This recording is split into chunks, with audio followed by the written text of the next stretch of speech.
Welcome to Fear Coded, a podcast where we talk about media from the horror genre and take a queer reading of a single book, video game, film, podcast, or TV show to explore just how queer horror can be.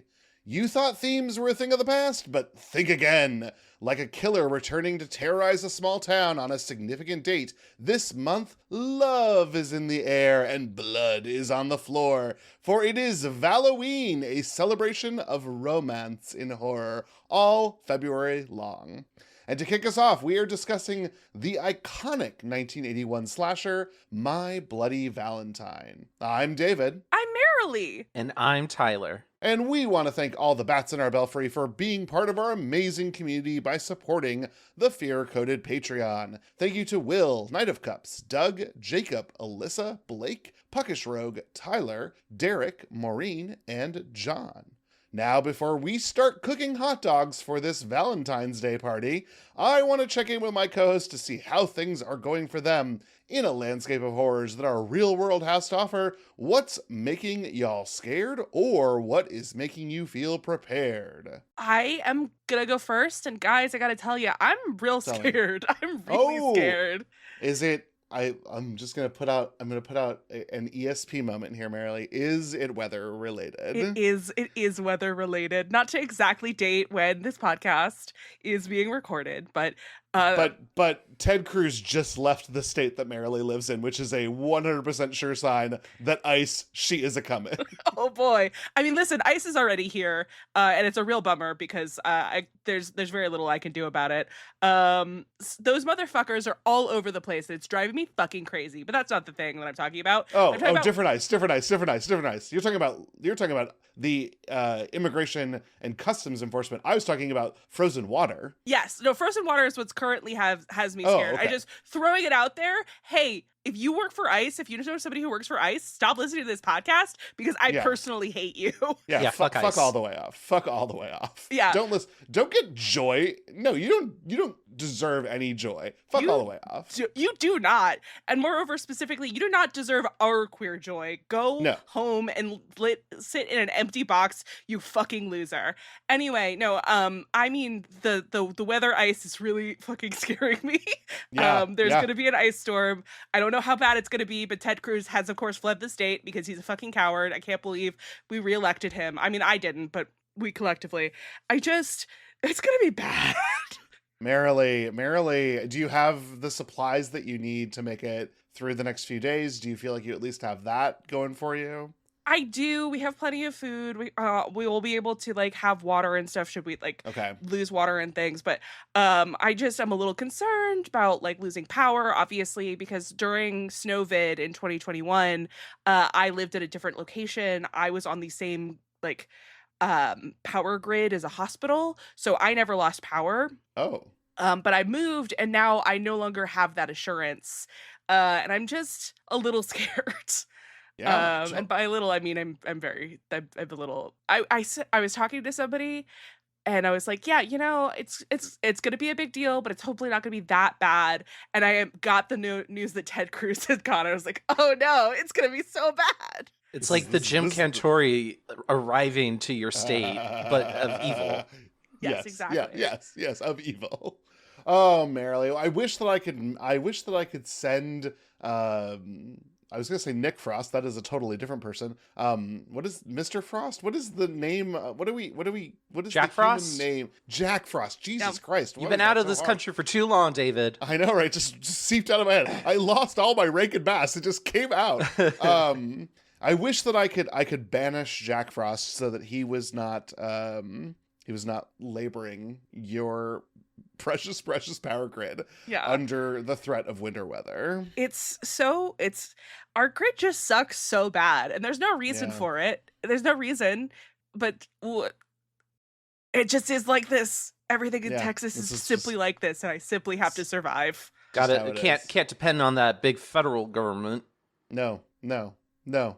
What a shame. What a shame, Marilee. I'm glad that you've got some assurances. You've got that fire department sort of nearby. Yes, there is a fire department directly across the road, which is why sometimes you hear. I do.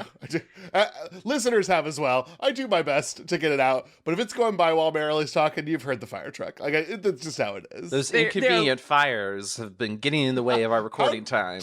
How dare they? How dare they? Truly, how dare they? How dare they go and save lives? Whatever.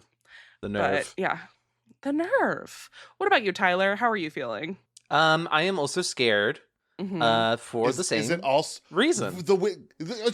I looked at a map of the United States, and it's everywhere. It is. Yeah. It's like somehow not Colorado, but everything east of Colorado is like this scary blue in various gradients, and you're both in some of those. I probably should have looked a little more clearly. I was most looking from my other podcast recordings because I was a little worried about some people who are in the darkest blue over the weekend. Yeah. Tyler, what portents do you see coming for winter weather in Ohio? It's definitely going to be snowy. There might be ice. I've been warned about exploding trees. Yeah, I heard about really that. cold. That's insane. Yeah. And I've been looking askance at my tree outside my apartment often today. like it's an ent, and you're like, oh my god, it's going to come to life. It's going to come to life. Me. It's like the tree from Poltergeist, which we'll eventually cover.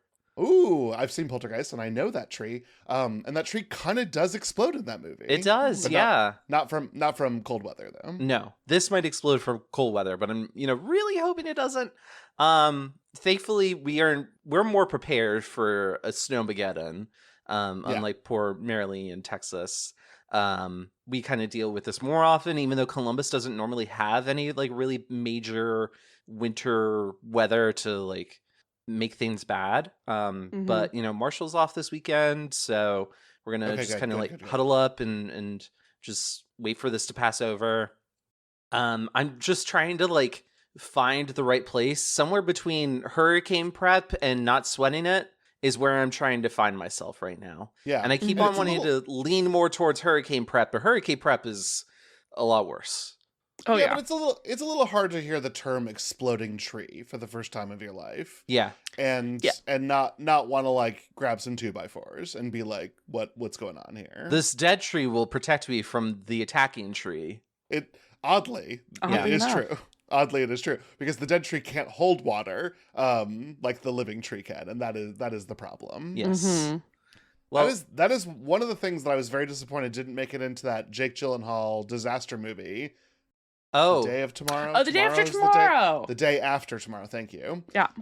We watch a lot of disaster movies in the household, and by which I mean they are disasters to watch. Fucking Jake Gyllenhaal's romantic entanglements in this film. The world is ending. Get laid later. But yeah, there was no exploding trees, and it's about this like sudden onset of cold weather, and that's the problem. Is it gets cold so fast that the water sort of freezes too quickly, and then the tree splits in weird ways, and things fly out. Yeah. And you're familiar with that, of course, with your harsh Michigan childhood. Yes, it happened on the farm to a couple of our trees. I would have described them as dead trees because that's how they looked. They looked like the poltergeist tree. But they were apparently still alive, like the Portal song. And then they blew up when it got really cold one winter. And it was the first time I'd ever seen it. And truly and honest, I didn't see it happen. I only saw the residue. It's the only time I've ever been near an exploding tree. So that is the only time I've ever experienced it. Was it scary looking? Yeah. Because like shards of bark were all over the place. And if this tree had been near anything that was fragile, it would have been broken. Oh my God. Yeah. Sorry, that probably didn't help. It is also kind of rare. I think the warning is very important, but it doesn't happen a ton. Yep. David, how are you feeling today? Prepared or scared? Well, listen, I am also feeling scared, so I hate to do this for all three of us, but I told Marilee and Tyler before we logged in, I've been having a weird health week, plural. I have edited last week's episode, and boy, I've got some Marge Simpson going on that one, so I was recovering from some sort of deep-voiced sexy thing. But I got some other treatments this week, and that involves some injections, and those had a different effect on my body because, like, how does science work? We're not quite sure. We're going to figure it out. And so I wasn't able to walk for a couple days. So I had to sort of be escorted to the restroom and around the house like a queen, like the queen that I am. But I am now happily a little bit more mobile. I am sitting in a very like specific way. If the podcast goes over 2 hours today, I'm worried that I will start to lean over and not be able to catch myself. So the timer's on for the podcast today. Don't worry, David. I don't think this is going to be one of our longer episodes. No, probably not as Suspiria. Probably, maybe not as much symbolism here as 2018 Suspiria. I don't know what could possibly mean by that. Of the things we've covered, this is probably the most what you see is what you get film that we have covered for the podcast in quite some time. Maybe ever. Maybe ever. It's a very straightforward film. Yeah, well, and why even put it off any longer? Today, we are talking about the classic Canadian film, My Bloody Valentine from 1981. It was directed by George Mihalka with a story by John Beard based on a concept by Stephen Miller. Not that one, the good one. This year, it is celebrating its 45th anniversary. Wow. Well, happy birthday, My Bloody Valentine. This movie is about the small mining town Valentine's Bluff having its first Valentine's annual dance in 20 years when tragedy strikes again. They stopped having a dance after a mining accident on Valentine's Day killed 4 people. And then, 1 year later, the sole survivor, Harry Warden, got violent revenge on the men responsible for the tragedy. Now, with a killer miner on the loose, it seems like Harry has returned for revenge. Or has he? Dun dun dun. My Bloody Valentine had a hard time getting into theaters, with censors removing 9 full minutes of gore effects. When it did finally reach audiences, it got mixed reviews and, while making a profit, was considered a box office disappointment. Over the years, though, it became a beloved cult classic, inspiring a remake in 2009, My Bloody Valentine 3D, a fan sequel in 2021 on Indiegogo, Valentine Bluffs, a My Bloody Valentine fan film, and there is a reboot currently in production at Blumhouse. Oh, cool. What's everyone's experience with My Bloody Valentine 1981? Genuinely had never even heard of this before we put it on the schedule. I famously haven't been that into horror, would not have gone out and sought this. And I don't think about the miner as like one of the classic slashers that are out there in the world, which is kind of a shame because he's awesome. Mm-hmm. Yeah, like, I think this was a more fun movie than I expected. It's not gonna, like, win awards or anything, but I think it was still, like, a fun time. It's kind of like the platonic ideal of a slasher movie just being like, there's a guy and he's chasing after some misbehaving young people and he's killing them in violent ways. Yeah. That's it. That's what you get. I had watched the remake before, the remake first, it came out in 2009. I watched it, I think in 2009 or 10. It's extremely bad, actually. It is not a good movie. So when I years later did watch this version, I was really pleasantly surprised by how good it is, because I do think this is a legit good slasher. And I had a much better time with this. Have either of you guys sought out the extra, like the uncensored version of this movie? I kind of feel like I must have watched that because I saw kills that I feel like would have been censored. Like I saw gore effects that felt like if they were going to cut things out, that those would have been cut out. I have a quick, easy way to tell if you did or didn't. In the hot dog kill, did you see any hot dogs in the water, or was it just him putting his head in there? I saw hot dogs in the water, and I saw his like makeup face. Then yes, you did see the uncensored version. Yeah. Cool. Yeah, I saw both. I mean, there was a moment that was just his face, and you could see like the makeup effect.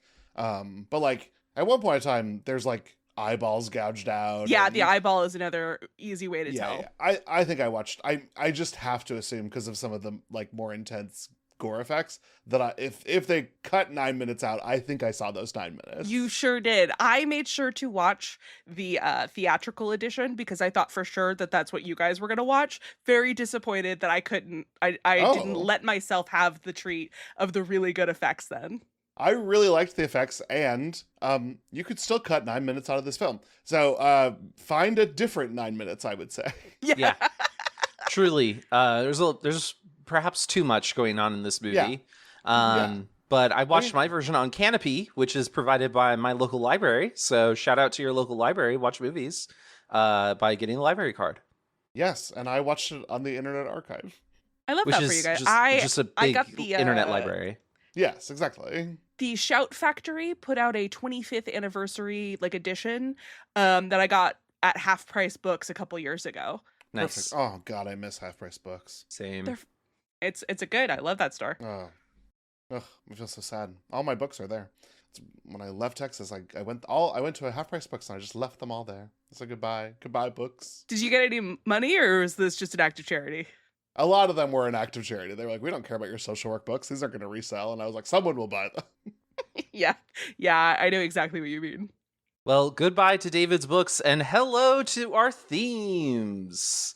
So we are down to 2 themes today. So let's go ahead and dive into our first one from My Bloody Valentine from 1981. So our first theme is Horror Never Settles for a Simple Tuesday.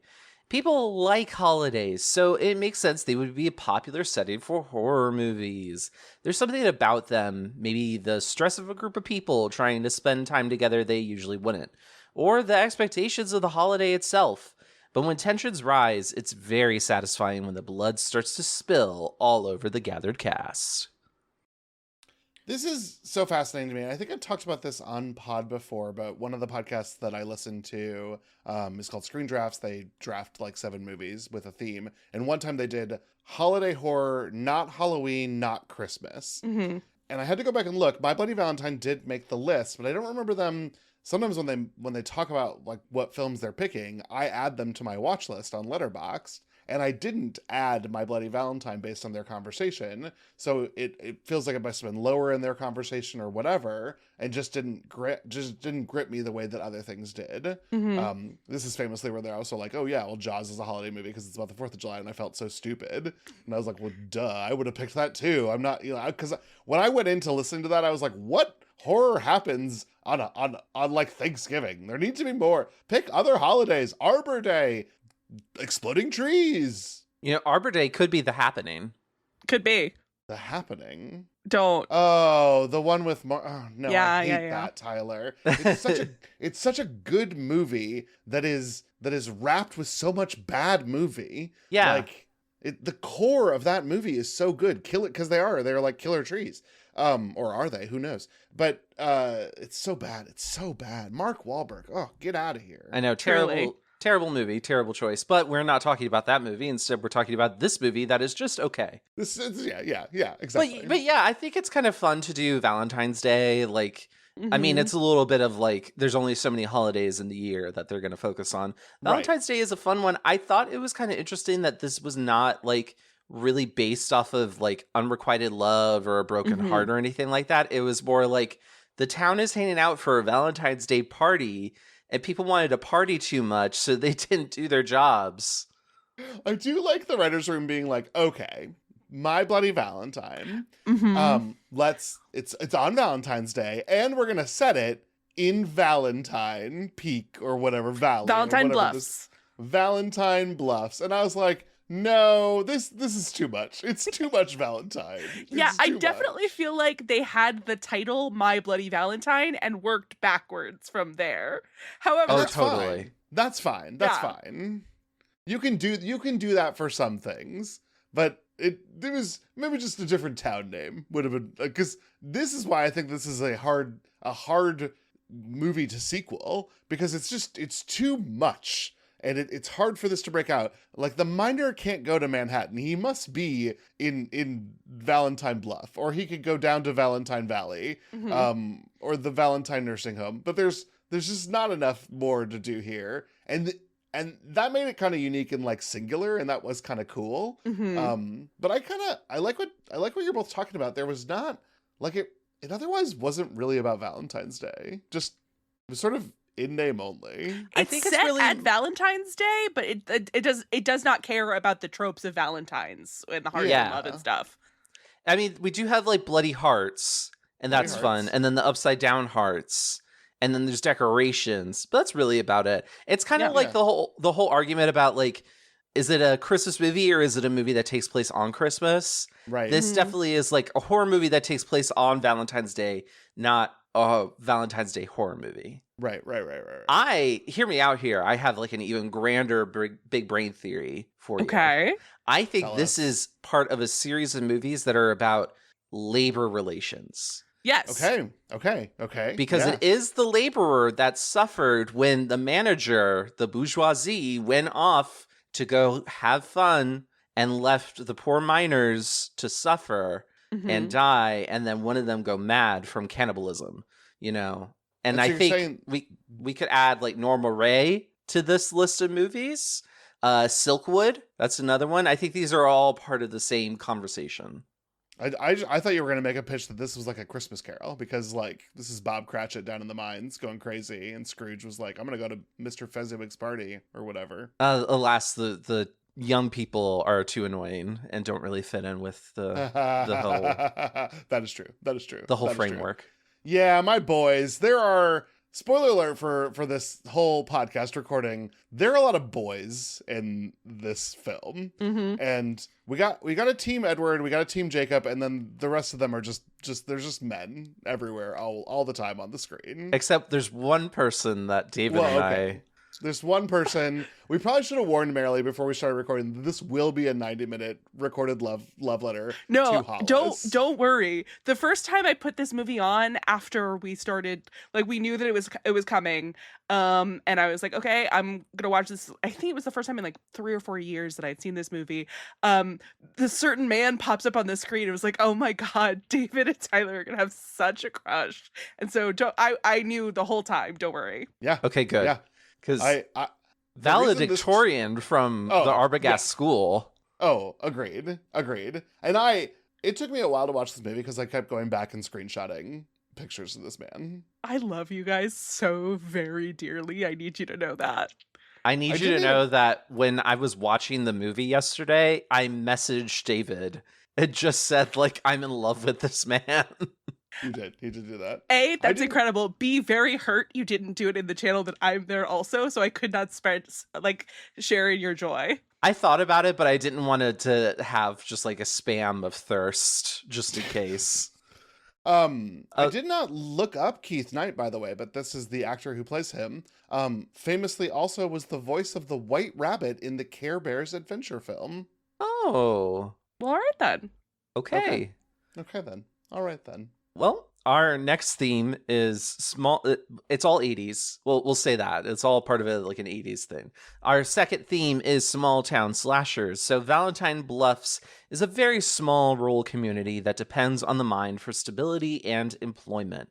It's not the type of place the residents could picture a masked maniac killing in, which is why it makes for the perfect location to set a horror movie.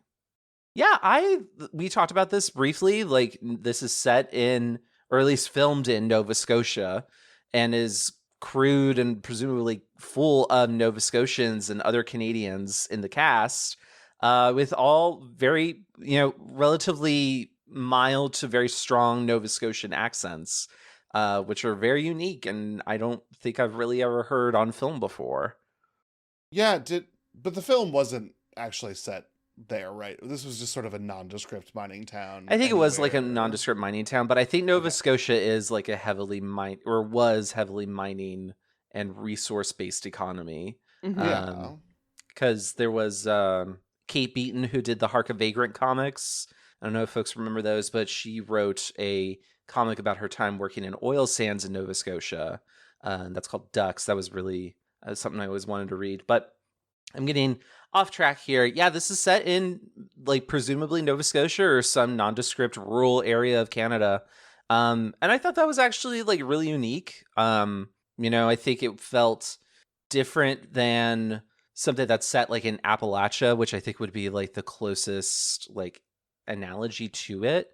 Mhm. But it was like Appalachia without the Appalachia-ness, that identity. And I thought that made it kind of like a unique setting just because, well, we don't really have many horror films set in mining rural parts of Canada. Yeah, I just, I feel like even with the class divide, which I do think is like a very real thing that you touched there, like the whole film is very, very working class in a way that I don't think you see a lot. Like even the other movies that one could have in like this holiday early 80s vibe situation of like Black Christmas and Halloween, those are definitely like higher class than here. This is a working class community who has everybody has a job in the mine, which is very blue collar. You know what I mean? Mm-hmm. Yeah. And I think that is one of the things that make this movie so different, even than the remake, which was very 2009 and separated very far from that blue collar aesthetic.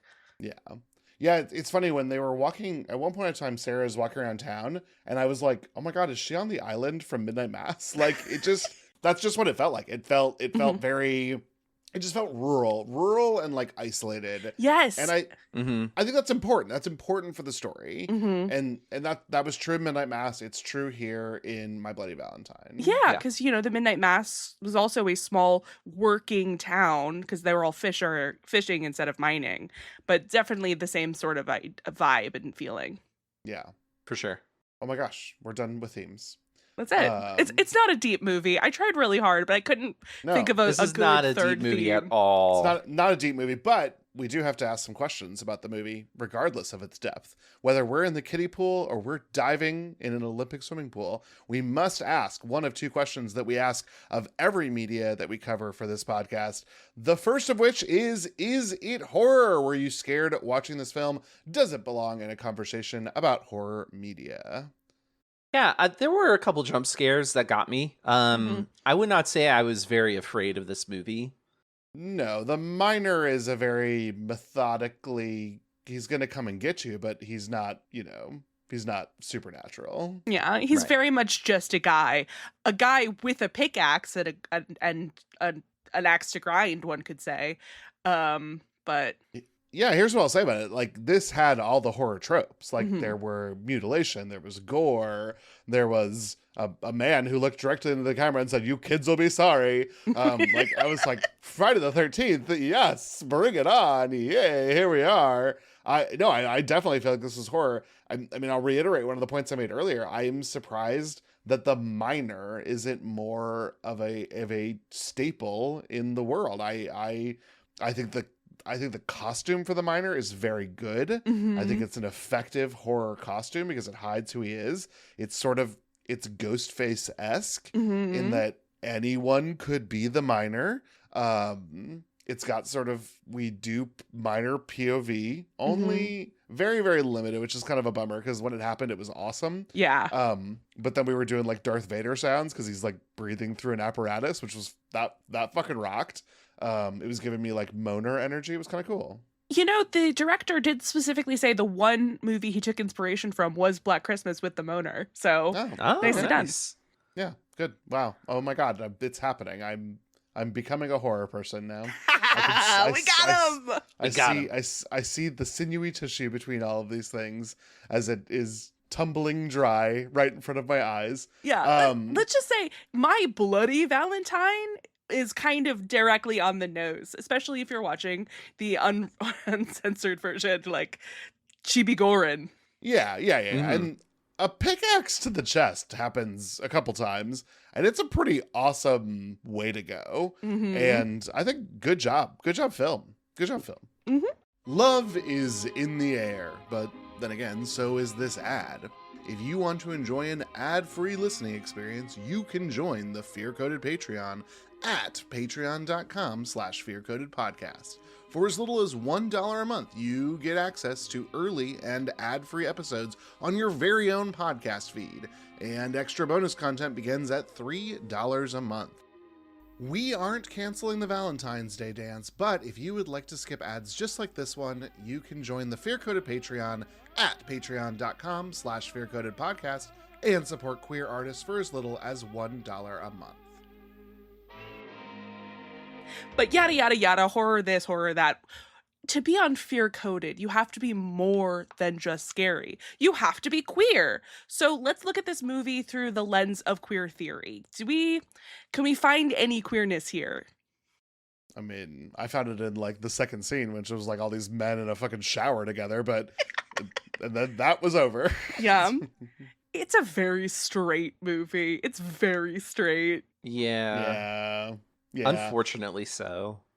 Yeah, I think the whole problem with this being sort of like a Twilight story of being like, who will she pick? It's gotta be me. No, it's gotta be me. I wish that wasn't in this, because it always sort of grinds the actual narrative to a halt. Yeah. Because like there's a killer on the loose. Who cares who she loves? I do think that it's important for the reveal at the end that it was one of these suitors. Two princes stand before me, and one of them is like an axe killer, a pickaxe killer. What a strange thing to say. What a strange combination of words. But it's very straight. Everyone's in a heterosexual pairing, or wants to be. It's, I don't know. Yeah. There's not even a lot that I can pull from, and I would say this because the minor character, even though I really like the design, there's not a lot of character there, so there's not a lot to like interpret, even from like, is there some queer coding in this villain? There's just nothing to interpret, because it is just sort of what you see is what you get, which is fine. Yeah. I mean, it's not even like he's going after couples. He's just killing anybody that he can find. Yeah, there does not seem to be a lot of rhyme or reason that we could even use as fodder for being like, well, he's disrupting heteronormativity because he's disrupting Valentine's Day. No, it seems like vengeance, and vengeance is, I don't know, that's pretty straight, I guess. Are we vengeful as queer people? Is that something that we do? Petty revenge. Yeah, listen, I support queer wrongs. I think we could have more revenge narratives, frankly. Yeah, I think we're allowed some revenge as a treat. I'm just so busy to hold a grudge. I can't even keep it. There's too many people have wronged me. It is really exhausting, but yeah. You know. Which is why it's so satisfying when we see somebody else do it, I guess. Yeah, maybe that's what it is. What it is. Yeah. I would like to talk about Sarah for this part. I don't think she's a queer character, but Sarah is the object of affection between the two suitors. She is like this blonde girl that's running around, and like for a while there, she's just kind of like a prop. That she is the object of affection, and that's really all she is. There's not much character for her otherwise. But later on, when the it's getting down to the wire, and the miner is out to get them, and people have died, and Sarah is down in this mine, she does do a little bit of like early badass lady sort of vibes, where she's like, okay, we got to get it together, we got to go, we got to get the hell out of here. And she's like grabbing tools, and she's fighting back against the miner when one of the other suitors is fighting the miner. And I think that's nice. I think it's like not queer, but it's certainly gendery. Like it's certainly a woman stepping up. And at this point, I don't think we're seeing like that many badass like final girls. Like, we had Laurie Strode in Halloween a few years earlier, and she was more of like the screamy final girl type, I guess, where she's like more trying to get by on her wits. Ripley is in 1979 with Alien, and that changes like so much. Like that is such like a huge shadow that will be cast, and Aliens with Ripley, I think, really helps cement that into stone. But then of course we have like Sarah Connor that's going to come later. And Sarah, I think, it's nice to see her sort of achieve similar goals in this movie, considering it's such a small movie. It's not really talked about very often. I think it's nice to have had that. But I think that's the only thing going for this movie that kind of makes it like stand out a little bit more. Everything else feels like very cookie cutter, which includes how straight everything is and male dominated. I was going to say there's this moment when Sarah is walking with her best friend, and sorry, the women were just as interchangeable as the men were. If you weren't Sarah, everybody sort of mixed up for me. I did the notes this week. It was very difficult for me to get names for everybody. I got most of the important people. And that was That was hard. There's a lot of white people. Just a lot of white people. Anyway, her name is Patty. Patty, thank you. Okay, so Patty does have a moment of having some like really elevated sense of control of her sexuality. She's going to wear a dress with a cut down to here and a slip up to here. And I did really love that sequence. And I was prepared to really like Patty, but then Patty sort of vanished immediately after being like kind of fun. Being sort of the kind of character that we would normally on this podcast be like, oh my God, I love her. Like we did with Malignant and the sister from last week. But she was like gone immediately after this like cute bit of dialogue. And then I was like, well, I can't do that anymore because we gotta spend time with the TJ Axel show of being like, we're so into this woman that we both like because she's blonde. I don't know. Yeah. So like, I feel Tyler said something really smart where he talked about how she only really got a personality when they went into the mines. And I feel that kind of about everyone. I think Hollis, TJ and Axel, maybe you could say have a little bit of a personality, but as soon as like we hit that third act, we finally have like an actual distinguishing characteristic about everybody. Right. And I think that if they had really, I know that this movie, and this is, I didn't mention it on top, but like this had a really insane like production schedule. It had to be in theaters less than a year after like they decided to make the movie. So they did not have time. I really feel like it could have used an extra pass through on the script and we would have gotten more from everybody. Yeah, but they wanted to release it on Valentine's Day. That makes sense. Like, yeah, I get it. Well then, are we ready to talk about the plot beat by beat of the 1981 film My Bloody Valentine? Let's do it. Let's do it. The movie opens with two people in full mining gear going into an unused area in the mine. One strips and reveals she's a sexy blonde, and the other refuses to take off their mining helmet. Undeterred, the lady starts to make a move, only for the miner to see a heart-shaped tattoo on her breast. He impales her through the tattooed heart on his pickaxe, and we go into the title card, My Bloody Valentine. This is so, like, drive-in movie coded. Oh my God. Oh my God, science fiction double feature. You are not fucking kidding, Tyler. No. This is drive-in movie coded. Absolutely. This opening sequence has such a really strange quality to me. It almost felt dreamlike. It was like I was watching Carrie again. And I don't know what it is. Maybe like the tinkling sound, or maybe the fact that this hot chick was like, yeah, it still does it for me that you have the full mining gear and aren't taking off your clothes. Let me sensually rub the air tube and like, I don't know what it was, but it was there was certainly a vibe. I don't know what the vibe was, but there was one. I was baffled by this. Was this a dream? No, I don't think it was a dream, but it was certainly weird energy. Yeah, okay. It was a dreamlike vibe, but I think it must have been real because, like, I feel like that her heart was the one that was in the chocolate box that we see next. So, like, clearly this was a real human woman. I don't know why anybody in town isn't missing her.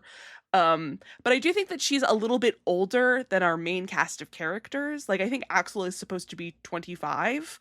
And so I kind of place everybody else around that age. So she's a little bit older than them, but still somebody's got to be missing this girl. But nope, no mention of her the rest of the film. Yeah. It reminded me of like a mediocre version of the beginning of Jaws. Oh my God, you're so smart. Yeah. Yeah. And like they miss that girl. Yes, exactly. In Jaws. You're both quoting excellent movies that both start with these sort of dreamlike things, except then they're like critically important to the plot. And no one's like, hey, I'm missing a set of mining gear, or my set of mining gear smells like perfume. Did a girl wear this? There's no connective tissue besides what I might argue is Marilee's headcanon that the heart from this girl is the heart that they see later. They specifically say this is the heart of a 30-year-old woman. Where else is the 30-year-old woman going to come from? I don't know, because the town only has two people, old people and teenagers. Like, I don't know what to tell you, Marilee. This is a weird town. All the workers are teens, and then you got grumpy old men who are the cops and sayers of doom. That's the entire population of the city. She was the one 30-year-old in the whole village. One 30-year-old. Yeah, so people should miss her, is what we're saying.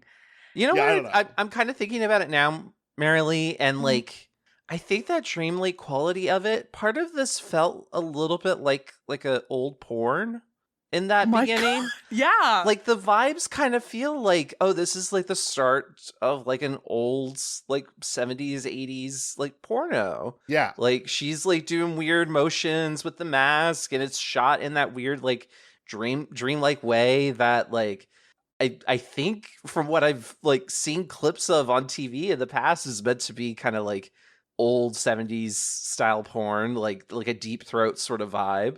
Yeah. I never watched any porn from that era, but I'm gonna assume like that was kind of like what they had in mind, and then it was like, surprise, it's a horror movie. Right. And her scream is great. I love the scream in the title. I thought that was fantastic. It was well done. No complaints there. I'm willing to believe that it was just for vibes. I'm willing to believe that the entire cold open was just for vibes.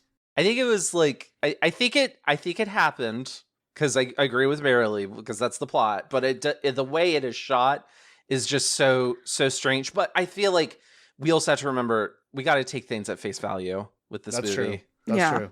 That's true. This is not a movie that is very interested in getting into like the Freudian aspects of the slasher. No. It's just like, well, good. Hey, we hate Freud. There's a killer miner on the loose on Valentine's Day. He hates Valentine's Day, y'all. He hates Valentine's Day. Yeah, he sees the heart and freaks out. Not only does he hate Valentine's Day, he also hates the days leading up to Valentine's Day, which that's true. We will begin my scene with. So on Thursday, February 12th, before Valentine's Day, a train car... Thank you, Tyler, for that. Thank you, Tyler, for that one. It's just making it clear. For everyone. So on Thursday, February 12th, a train car full of miners head off shift, telling their supervisor that they shouldn't need gas masks anymore, but there's still methane down there. Sounds like you still need your gas mask, my guy. Agreed. I was like, what the fuck is happening here? But whatever, fine. Go down into your mine. Get your coal or whatever the fuck is down there. Well, they're going to get their... Never mind. In a group shower, the guys joke around, talking about their plans for Valentine's Day on Saturday, until one of them mentions that Axel is now dating Sarah, who TJ dated until he tried to move out of town. But TJ insists he doesn't mind. He also looks like Billy Joel Armstrong, the lead singer of Green Day. Oh my God, he so does. This man was, listen, Hollis for life. Hollis tattoo on my chest. But TJ, not far behind Hollis. Yeah, I agree. He was moody. He was despondent. I could fix him. I could fix TJ. You could. He looks a little bit like a shonen main character from like a 70s manga or anime, like Speed Racer sort of vibes. So TJ, his character is played by Jensen Ackles in the remake, and honestly, it is not a bad likeness. No, I agree. He's got some Jensen for him. Yeah. So these miners all head to the Union Hall after their shift, and many find their girlfriends already there setting up for the big Valentine's Day dance. The mayor, Chief Newbie, and Mabel, head of the decorating committee, all arrive to check in on everyone, while the mayor discovers that an anonymous box of chocolates was left for him. Delighted, he takes it with him as he and Chief Newbie head to their next stop. But he opens the box and discovers a human heart inside, along with a warning poem. Chief Newbie turns the car around, and the mayor exclaims, "It can't be happening again." Okay. The vibes... So this was the thing, is I was having trouble finding where to set my dial on where we were. At the end of this, I'm totally in Campville, and I was happy, and I was there for the rest of the movie, and it was great.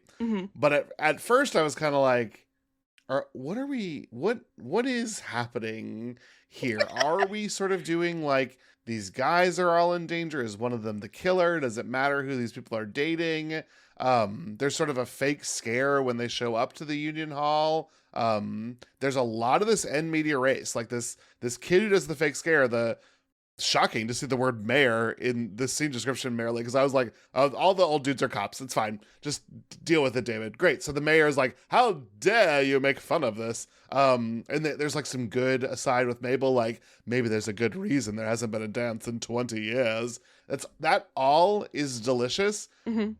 But until we get into the car and there's a fucking human heart in this box of chocolates, I could have taken all of that seriously, and this could have been a little bit more Friday the 13th. Like, this is actually conflict. Once we unbox the chocolate box and there's a heart in it, I was like, no, this is great. We're in Campbell. Because they both react to the heart, but I wouldn't describe their reaction as the reaction that I would have if I opened a box of chocolates and there was a human heart in it. Mm-hmm. Their reaction is muted somewhat. They're kind of like, a human heart? Oh, fuck, we got this shit to deal with again. Again, it's the again that really kills me.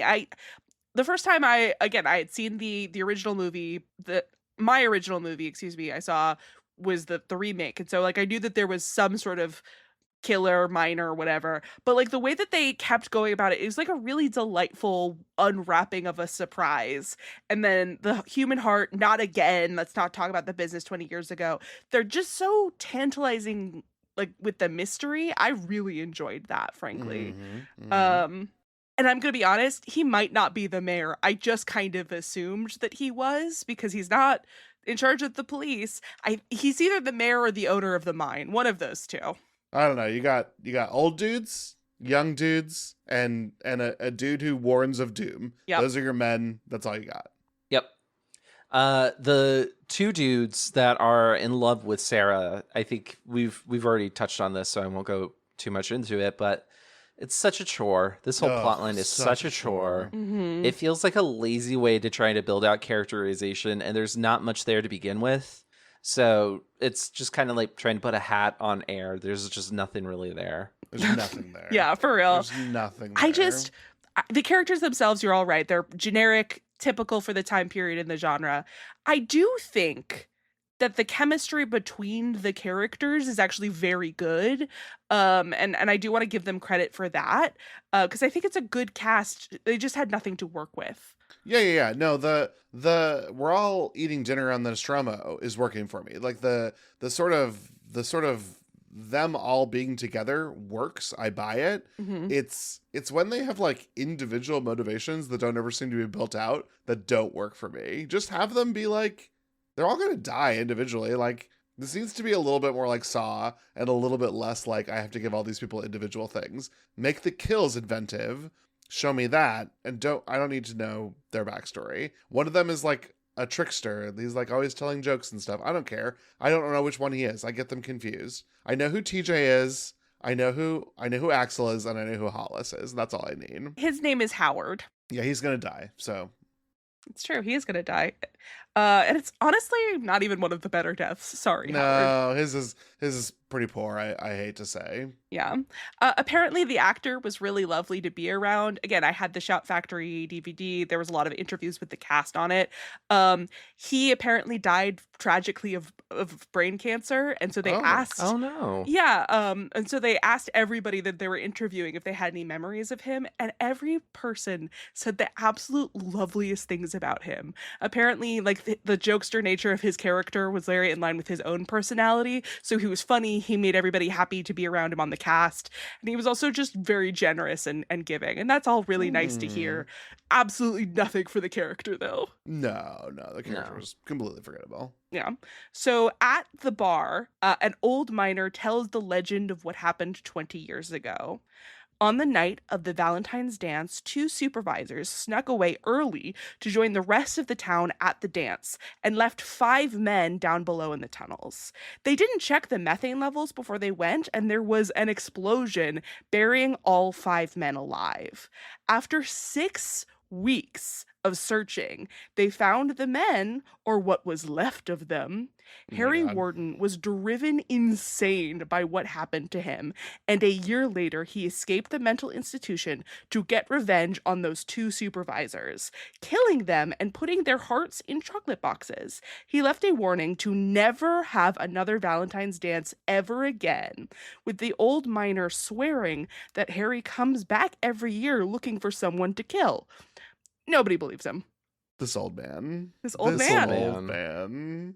He's incredible. I love him. I love his little character. I think I said this when we covered Friday the 13th. I love when someone's like, well, we got some lore. I got to dump it out at you. I used to have my doctorate in exposition, but now I work at a bar, and I'm just going to give you everything you need to know, and then I'm going to look directly into the camera and say, beware. And then, like, the teens will not believe you. Yeah.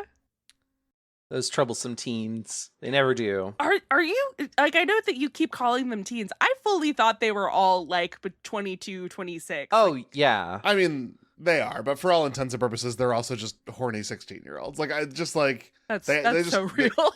Yeah. They had some band candy, but I do believe... I believe you're right, Marilee. I think they are of the correct age to be working in the mines. I think that they are all adults. And it sounds like TJ, like... I think tried to go to Hollywood. Mm-hmm. Talk about headcanon. They're just like, you went to the West and it didn't work out. Now you're back and you have to go to the mines. On the Shout Factory, the DVD, that was a question that they asked, like, what do you think TJ went to West to do? Like, what do you think that he failed so badly at? And, like, the actor who played TJ was like, I think he went to college and, like, didn't even last a semester. But other people were like, I guess he went to, like, try out show business, or, like, there were a bunch of different answers. That's so real, though. Like, the thing about this setting that I really enjoy about it is that it definitely feels like a dead-end small town. Like, people don't live here. This is where you grow up, and that's all there is to it. And, like, even going to the mine, it's not like every other story I've ever seen involving mine workers where they're just like, I have to work in the mine. It's a rough job, but I got to do it. It's what my dad always did and my granddad before him. And in this movie, it's just like, yeah, we go to the mine, 9 to 5. Yeah. This is just our job. There's we don't methane mind. down there. It's fine. There's methane down there. It's fine. That's just what you do. And then you come back up and you party. Yeah. No, because I have limited brain space, I just said, who went to the West? And can I just use their storyline? And so I said, TJ is Maureen Prescott. Maureen Prescott is TJ. And I filled in the blanks. I was like, there you go. I love that. That'll make sense to me. Yes. Oh, poor TJ getting assaulted at a Hollywood party like that. Oh. Whoa. Wow. Sorry. I mean, 1981. That is what happened to Maureen Prescott. It's not inaccurate. No. Anyway, I think Harry Warden definitely went to the Renfield school of looking up at someone and screaming after a really mind-altering event. Because all I could think during that one shot, the only time we see Harry Warden on screen, was like, oh shit, it's like Renfield all over again. I was genuinely expecting us to have some cannibalism, like, lore dumped out here as well. I thought this was going to be a Wendigo thing. I was like, oh no, we're in Until Dawn again, and there's not a nary a sight of that, which is. I mean, there's a little bit of a hint of it later, but they barely touch it. The DNA of this movie is in Until Dawn, though. Oh, yeah. Yes. It makes me want to replay Until Dawn, because all the minds of all of it, the cannibalism, the sort of like, I'm your boyfriend, but I'm going to trick you into thinking that there's murder happening. A lot of it's there. Mm-hmm. Well, at the police station, Chief Nobi can't find out any information about Harry Warden at the mental hospital. They hope this is just a prank. But it is a real human heart from a 30-year-old woman that was placed inside the chocolate box. Looks like Harry might be back in town. In the laundromat, Mabel is stalked by the miner. He leaves her a box of chocolates and a warning poem before killing her. The next morning, Chief Newby finally gets in contact with someone from the mental hospital, but they have no record of Harry Warden, and 20 years is a long time for someone to slip between the cracks. Chief Newby heads over to talk to Mabel about canceling the dance and discovers her body cooking in one of the dryers. Yes. My goodness. This dryer reveal is so stupid, laudatorily, and I love it. and more people should die in dryers. You're so right. You're so right. Yeah. They tried to do the same thing in the remake, and it simply doesn't work as well because it's not like one of the big industrial dryers. Yeah. And like it was unbelievable how much she cooked in the remake, whereas this was completely believable. Yes. And like they cooked when she cooked. Stuff. Yes. And but like there are industrial dryers. Where do you take your comforter? This is what cooked this woman, is a comforter dryer. And like I was like, okay, when Chief Newbie came in and there was a sound, I was like, oh god, she's in one of the dryers. And then he opens one and he pulls out some clothes and was like, oh, well, maybe this was a fake out. And then no, she was just in the next one. But it was camp, right? Like the dryer kept spinning her after he opened the door, or after she opened the door from her only in the uncut or whatever. That's yes. That's just a good time for everyone. Yeah. It was delightful. I genuinely, I think that they should have gotten so many awards for the makeup in this movie because it looks incredible. It's disgusting. I loved it. I also thought just a tiny little detail. The miner took the time to carefully flip all of the heart decorations in the entire laundromat upside down. It's just so stupid. I loved it desperately. When you're a madman, that makes total sense. He hates Valentine's Day. And he hates those cartoon red hearts more than anything. He'll kill over them. He has killed over them. If I may, the graphics in this movie, the special effects, Terrifier 2, more like Terrifier Who. Yeah, exactly. This is way, way, way better. Oh, yeah. If you want to like show off like the special effects of your gore too, I feel like this is a more like pleasant way to do it, because it's not so much like I'm reveling in it because the way that it has been framed and laid out, and not because we're spending 3 minutes on like stabbing someone over and over again. Exactly. And Chief Newbie really sells how awful it is, even in the theatrical version. It's a great scene all around.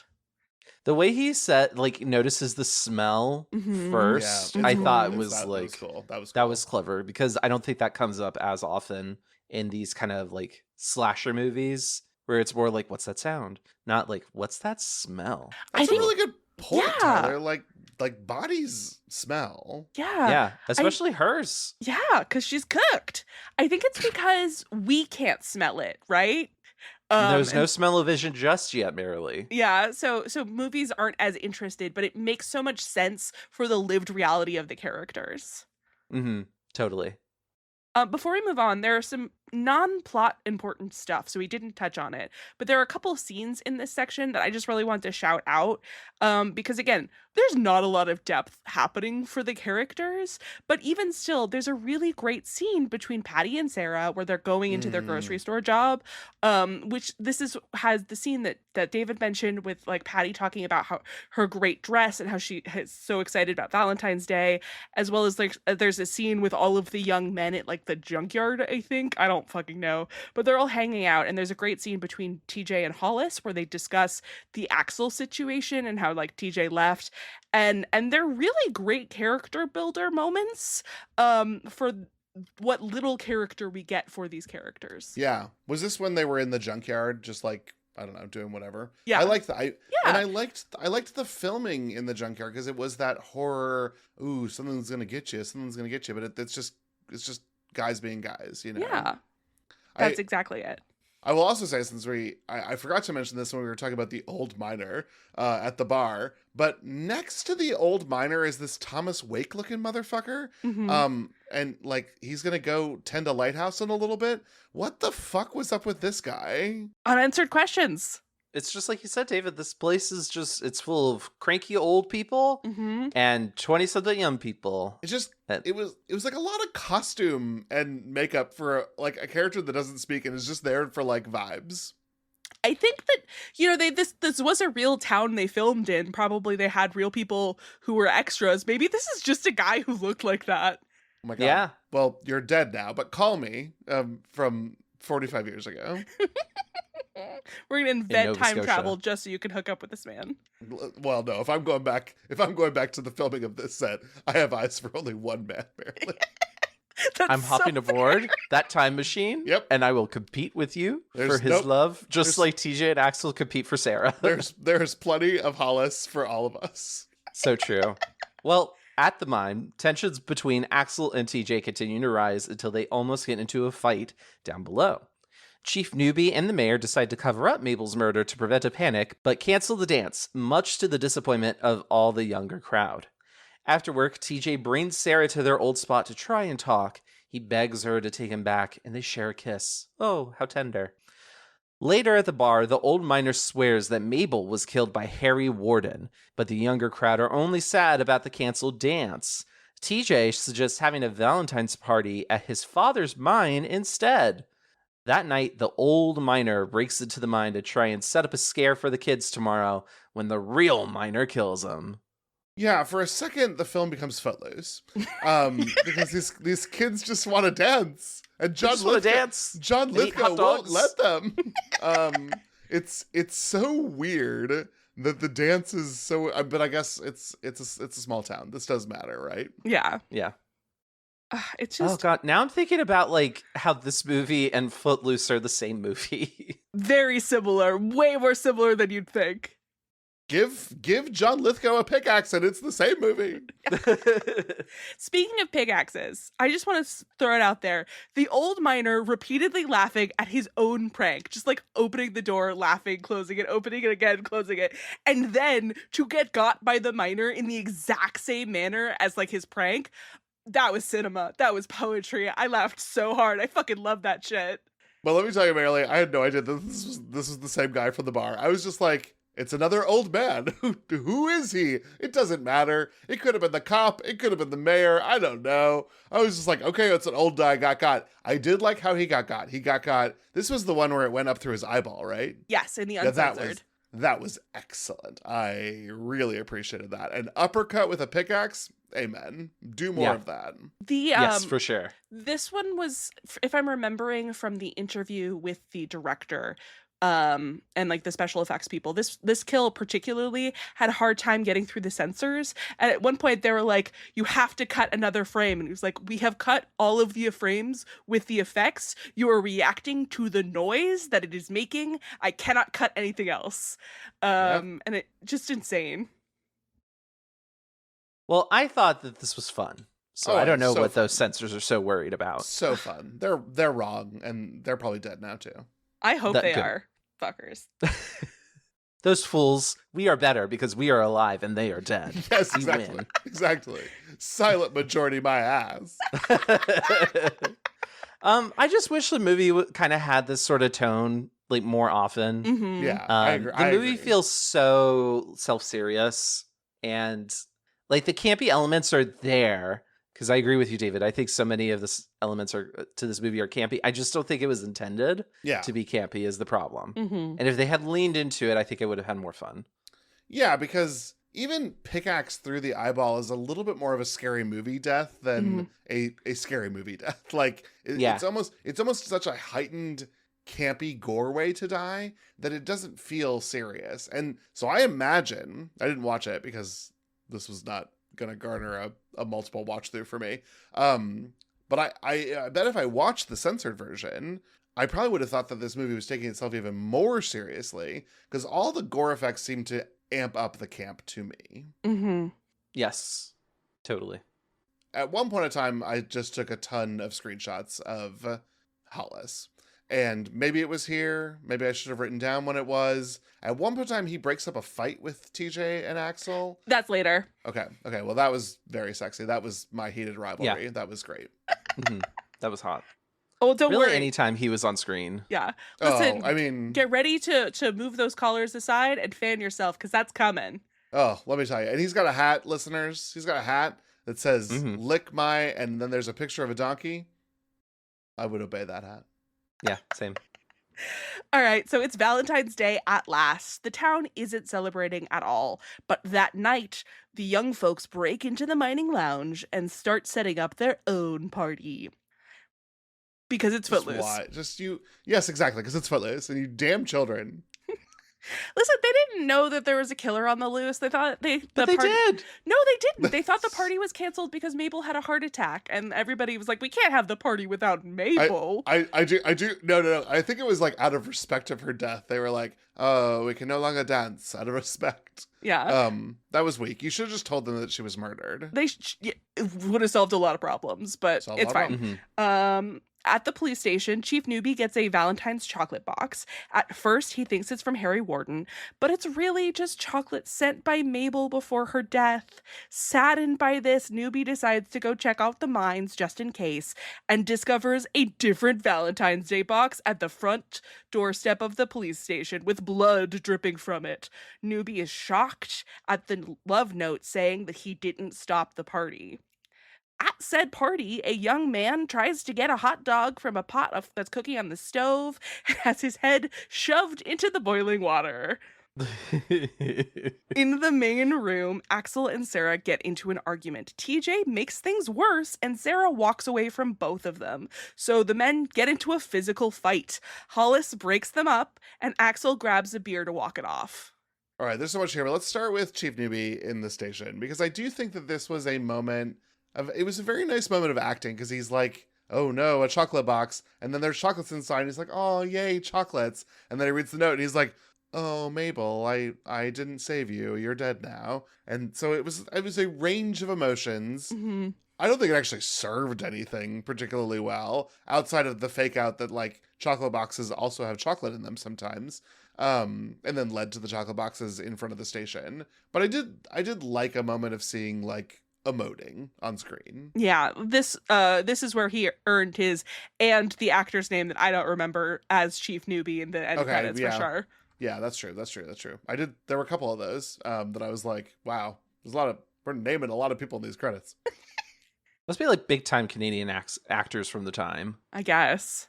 Yeah, you know what else is big time? Drowning someone in hot dog water. This, like, okay. That's camp. That is... Yeah. Oh, totally. Yeah, because, like, at certain points, we're putting a camera in the water or pointing up at him. And so the hot dogs are floating around. It's great. So the hot dogs are floating around, and it sounds like merely is in the uncensored or in the censored version. You don't get to see the cool makeup effect that they do on him. But I believe the water is boiling. Yes. I don't think that's acted super well.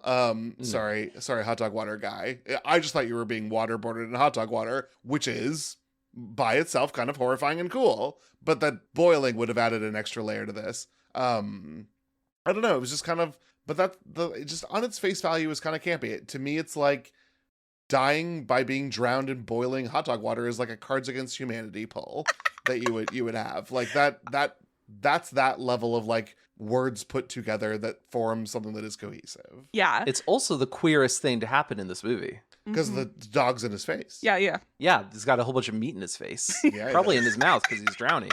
In hot dog water? I've been in some hot dog water of my own in the past, and you do not want your face to go down into it. Oh my God. Okay. That's true. So the effects for this were actually done really interestingly. Again, the effects artist talked on the Shout Factory DVD. They did it by applying the effects in layers, so that as like the makeup would like get dissolved in the water, it would be like new burns and stuff appearing on his face. And it's really cool. It sucks that in the theatrical version you just see his face getting shoved into the pot and then it cuts to the next scene. Yeah. That is cool. Kind of like the birds. If we did some layering there, way back in the day. Yeah, instead of like the film footage, they did it like on his face physically. It's very cool. And then my other question for this section is, why are there so many feral dogs in town? That's why you need guns in schools, Marilee. There's 30 to 50 feral dogs that just come through feral town. Hogs. No, that was the joke. It was the joke. It rhymed, Marilee. It rhymed. Sorry. In the mine's entrance, a couple is making out. Read the room, but whatever. The girl, Sylvia, asks for... Oh, sorry. Can we go back? We have to go back to the scene. Yeah, okay. When Axel leaves this scene after the fight, he grabs the spear and like flicks it open. That was so cool. And it was like unnecessarily cool. He can just do that. It was just a wild moment of like, almost like going to the producer and being like, oh, I can do cool things with a beer if you give me a beer. It just was like cool hand play. And it's really stood out to me. Also Hollis.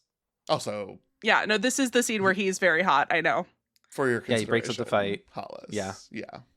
All right, so in the mine's entrance is a couple making out. The girl, Sylvia, asks for some beer, and John leaves her to go get some.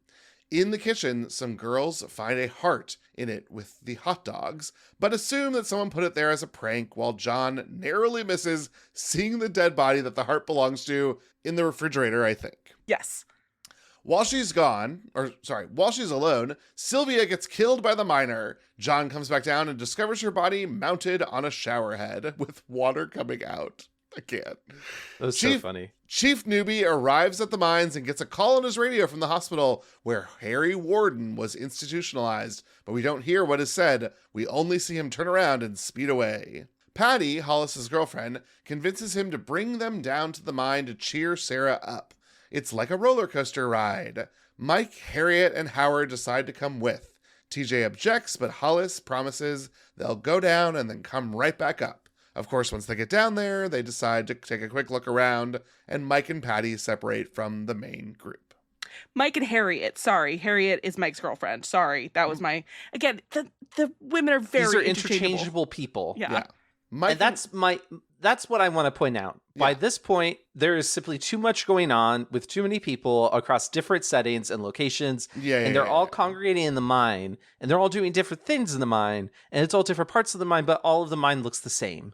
And so I started getting very confused from this point until the end of the movie. Agreed. Completely agreed. I was having so much trouble understanding what was happening. I knew who my boys were. I knew who Sarah was. But that's all I had. So these other girls, Patty, who I loved, but I loved you when I saw you in that cute like winter outfit going to the grocery store. I couldn't make heads or tail of you down in the mine. You were just a brunette in the mine. She was. Yep. I've seen this movie a number of times. The first time I learned Patty's name was the second time I watched it this week, when I was in like the second to last section of the notes where Sarah says Patty's name directly to her. I was like, okay, great. That one's Patty. Who's the other woman? God only knows. I honestly think I had to look her up to see what her name was. It's bonkers. Just say each other's names frequently. Say each other's names. It's not hard. We need to know who the people are in order to care about them. Like John and Sylvia, do you have any idea how hard it was for me to get Sylvia's name? It was not fucking easy. But is this their first time really like appearing with speaking lines? They're in a bunch of scenes, particularly the scene with like where all of the guys come into the hall and their girlfriends are there. Like they have a cute moment between the two of them. The actor who plays John is actually one of the people on the Shout Factory like interview list, and he has a very funny story where he's like, actually I kind of thought I was the killer for a moment, because the way that I awesome. pick up my girlfriend by her face is like so reminiscent of how she's killed. I thought maybe that was supposed to be like a hint that I was the one who did it, because I could do that. But then it was like, but it was pretty obvious almost immediately after that no, actually I didn't kill. I wasn't the killer, which I thought was very funny. Can we talk about Sylvia's? I mean, her death is awesome. Yes, but the chase up to her death is like all of these outfits are falling from the ceiling at her, and I was kind of like, what's happening here? Where are they coming from? Is this how do you store your clothes up in the ceiling on pulley systems? I think that they must. We kind of see it in the very beginning of the movie, like during that homoerotic shower scene. We see like people hanging up their uniforms or whatever, and like John even points out that this is how you get them down. I have no idea why that's there, but I guess it's a real mine that they're filming in. Yeah, I don't know. This felt like a strange thing, but it was effective because she acted scared by clothes, and that sold it. So good on her. But I was kind of like, I don't know. You're gonna get got. This guy gets everybody. Yeah. So I don't know what to tell you. Speaking of getting everybody, I was fully convinced John ate it here as well. So when he shows up later in the film, I was very surprised. Yeah. Yeah. Well, upstairs at the main party, the body in the fridge is finally discovered right as John arrives back to tell everyone about Sylvia. Axel panics and tells everyone Harry Warden is here. TJ tries to call the police, but the phone line has already been cut. TJ tells Axel about the minecar trip, and they decide to go rescue them. Hollis, Howard, Sarah, and Patty joke about Harry Warden being in the mines as the miner looks down on them. Ooh, irony. As they head towards the main shaft, they hear the miner destroying the electronic lights. Outside the station, Chief Newbie meets the group TJ sent to tell him what happened at the party. Horrified, Chief Newbie sends the kids home and radios for backup as he heads for the mine. At the main mine shaft, Hollis, Howard, Sarah, and Patty wait for Harriet and Mike when TJ finds them. Too confusing. He tells them what happened and that they have to get out now, but with the couple missing, they decide to split up and fetch them. Howard stays to protect Sarah and Patty, while TJ and Hollis try to find the missing group quickly. Hollis, no! What David said. Yeah, it's not long our beautiful prince is for this world. Piper, no! I just want to say the shot with the miner destroying the lights as he goes along, that was fucking ominous. I loved that. And like the shot of like Hollis and Howard like standing there hearing the light bulbs being fucking smashed and being like, this is not good, but we're not gonna panic. I thought that was fantastic. Should have panicked, should have left, should have just left. Should have just left. Should have just left. Should have left because your friends have been impaled on like the most boring death of the entire film. You're not gonna get them. You're not gonna help them. You got to leave. Go. Yeah. Hollis, leave. If they had just left now, but alas. Alas. This is where in my notes I wrote, this policeman, is this town big? I don't know. He's constantly driving back and forth from the mines. And like maybe he needed to call someone else and be like, just somebody stay here and I'll go here and then we're done. For real. Like it's just the beginning of the film, we watch all the kids drive from the mines to the Union Hall. Mm-hmm. It's in a kind of nice sequence of them like racing their cars. And Hollis is beat up little like, oh, my baby. But like, I don't know. This felt like we're like purposefully keeping a potential hero away from the scene. Mm-hmm. But then he will show up and he'll show up with like the cavalry, which is the wild thing about the end of this movie. One of the many wild things about the end of this movie, to be clear. I was about to say, there's many wild things that are happening at the end of this movie. That's true. There's a lot of wild to come. Speaking of, Hollis finds Mike and Harriet killed with a pickaxe when the miner finds him and shoots him with a nail gun. Hollis wanders back to the group and dies. The miner starts to stalk towards them, but disappears as our prince would never. As Howard abandons Patty and Sarah. Axel appears and tries to bring them to safety when they run into TJ. Chief Newbie arrives at the mines and tries to head down the shaft, but the elevators aren't working anymore. Down below, the group discovers the same thing. They decide to climb up and out of the mine the old-fashioned way. Patty is terrified of heights and has a really hard time on the ladder when Howard's body is dropped down like on top of them. They decide to go up on the rail cars instead, and they go through a flooded section of the mine to get there. When TJ, Sarah, and Patty are separated from Axel, they hear a crash and realize he must have been pushed into the water.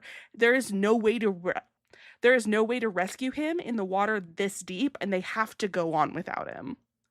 Hollis, no! What David said. I'm just happy Hollis. You were such a real one. I'm happy for the miner, though, because I, too, would have nailed Hollis. Same. Would have left him wobbling afterwards, too, I could tell you that much. Sure would have. Okay, so I will say, this is a queer movie now. That joke has made this whole movie queer. Yeah. Sorry, you've done this. Nail gun to the temple, pretty... I mean, this is like 1981, so like this was fine in delivery, but like conceptually pretty gnarly. That's awesome. Mm-hmm. There were also some, like, you guys, again, you saw the uncensored version, so you saw the full thing, but there was a lot of stuff taken out of this kill as well. Yeah, but even what we got was just, I would say, this was not as good as some of the other ones. The effects later when you see his like corpse are great, but the actual nail to the temple, I was like, wait, did you just? I didn't get that it was a nail gun. I thought he was like with a silencer, like he had a gun with a silencer, and I was like, weird choice for your otherwise like pretty like minor related arsenal. And then I was like, oh, it's a nail gun. That makes a little bit more sense. And that it really took him loading the nail into the nail gun for me to understand that, because at first I really just thought it was like a pea shooter. That was like really effective though, him loading the nail gun. Yes. Like it just kind of made it like more ominous and like more inevitable what was about to happen to Hollis. Yeah. But it just also let the audio, like the sound effects, do their thing. Agreed. And that made it extremely effective. Yeah. I just guess maybe what I didn't realize, you know what it is that James Bond is available on Netflix now. So I've been watching a lot of Bond, and a silenced PPK sounds very, very similar to a nail gun is what I've learned. Well, that's good to know. Yeah. At least in Hollywood it does. Yeah. I don't know that it's helpful information for you to have, because if either of those things are being shot at you, it's not a good time. Well, eventually I'm going to be on the Q division, so this is good to know. Good to know. Good to know. Yeah. Someday our turn will come. Someday. I do want to touch on Sarah and Patty real quick. Yeah. So this is when Sarah starts to go on the offensive, and we get a little bit of like embers of a badass here. So I did appreciate that. It helped differentiate Sarah from the other women who are just kind of like the girlfriends, unfortunately. Yeah. I mean, listen, I appreciated that. I really feel for Patty in this section because, again, the love of her life, the lovely Hollis, dies right in front of her. She has a breakdown about that. And then she has to go up a wet, drippy ladder when she's already afraid of heights in a very tense situation when she had like a panic attack 5 minutes ago. Yeah. I would also be doing very badly. So, like, give some respect on my girl's name. Yeah. Also, Axel's disappearance is like a blink and you miss it, because I did blink and I missed it. I had to go back and be like, what happened to Axel? And a lot of it is like, they're trying to throw you off being like, he fell in the water. But I was kind of like, what happened? And then them being like, we can't go into the water to save him. It's too deep. And I was like, you could have. You should. I would have rather them be like, we can't go into the water to save him because a killer is coming after us. We have to escape. He's on his own. That would have sold a little better to me than like, we can't go in to save him, because that's all you've been doing is making terrible decisions about saving your friends. Why stop now? I think that like maybe the fact that if they could have said we don't have any rope, the water's too dark or something. Yeah. Like it looked very murky. Oh yeah. No, like I wouldn't want to get in that water, regardless of Axel's life on the line here. But like something I felt really could have helped. Something could have helped. Something could have helped. But alas, it was not to be. Not to be. At a divide, TJ sends Sarah and Patty down one way and goes up another way himself. They hear a crash and the miner breathing, and they realize he must have gotten TJ, so they go on alone. They make it to the rail cars and try to figure out a way to go forward when the miner appears and kills Patty. Oh, bye, Patty. Sarah flees, and she is found by an injured TJ. He gets the railcars working as the miner finds them and hops aboard as well. And all of a sudden, we are all on a train fighting each other. A very slow-moving train. TJ and the miner fight until they fall off the cars and head into an abandoned section that is falling apart around them. The miner has the upper hand and is about to kill TJ when Sarah manages to remove his gas mask and reveal that he is Axel. All along it was Axel. Whoa.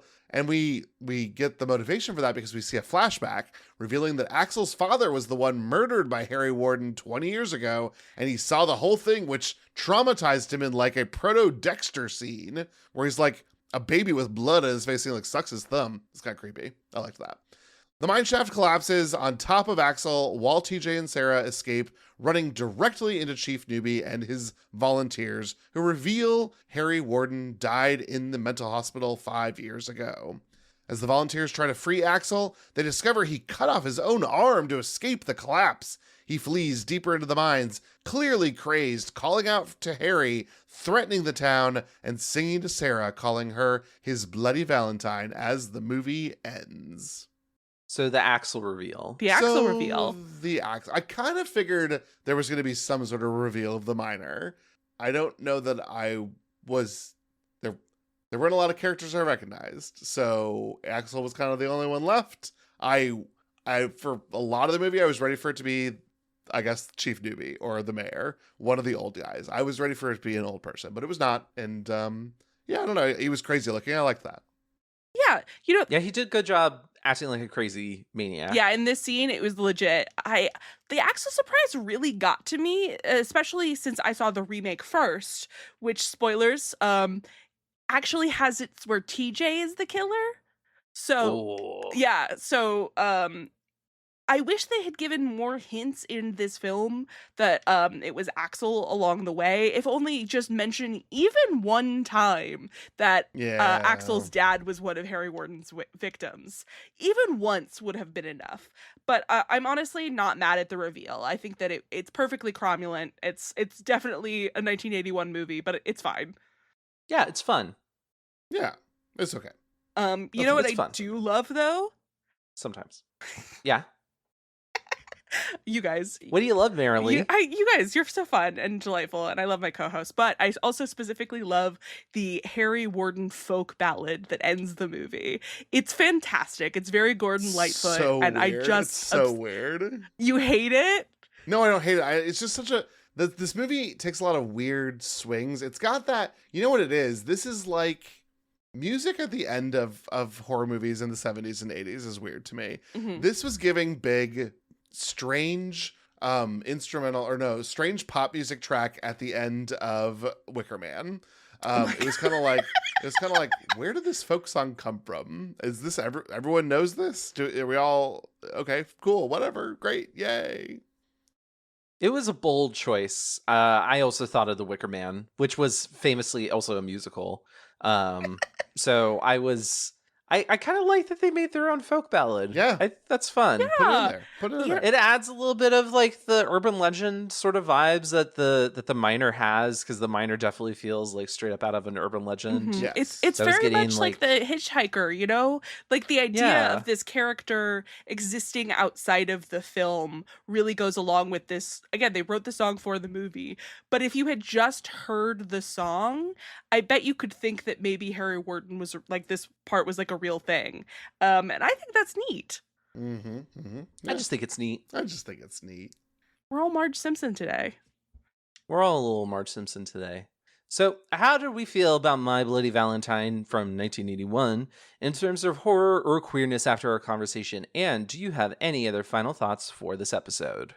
You know what I'll say is I'm really glad we watched it. It feels like a very important horror film, even though it also sort of feels forgotten, I guess. It feels like, why isn't this as well known as Friday the 13th? I know that the answer is that Friday the 13th spawned millions of sequels and he went to space and send the Miner to space. There's rocks in space. He could go to the moon. Space mining is very much a thing. Yeah. Oh my God, yes.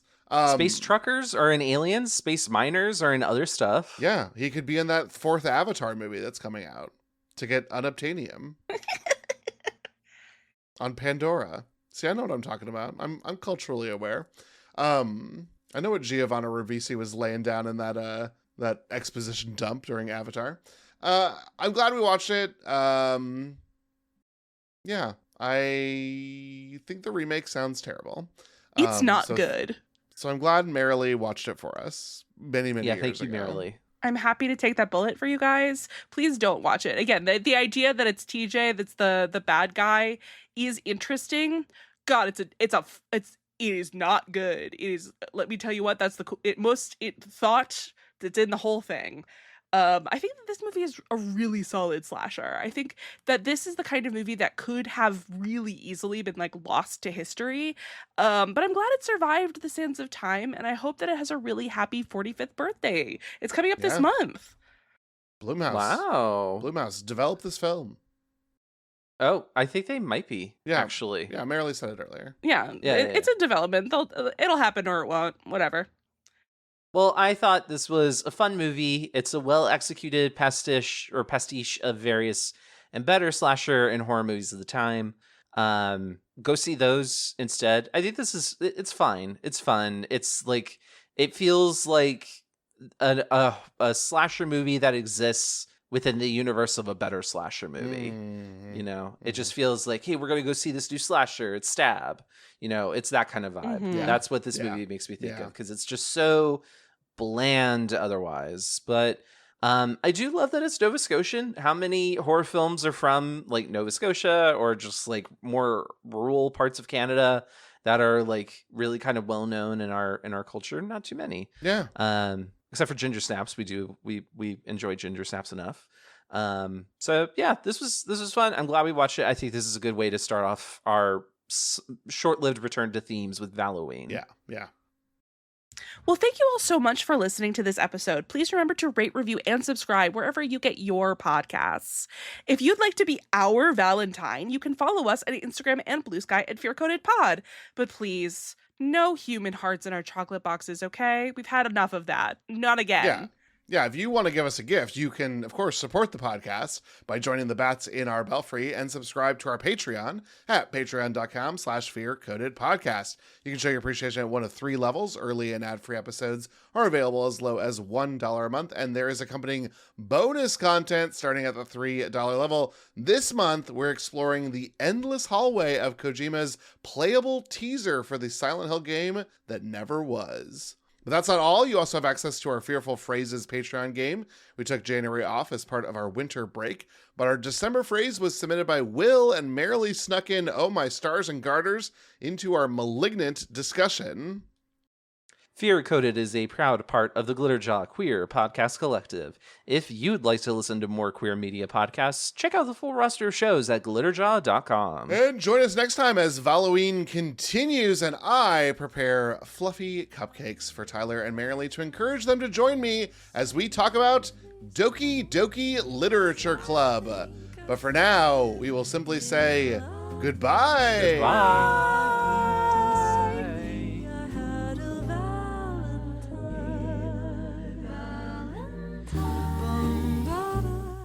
But cancel the dance. Dance?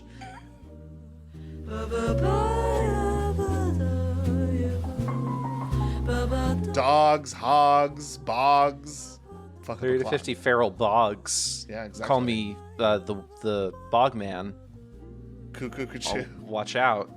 Oh no, we're going insane. David, save us with the next description. This is getting cut. What if he's the only one I'll ever miss? Maybe I should run. I'm only 21. I don't even know who I want to become. Sarah, be my bloody Valentine. Daddy, gone.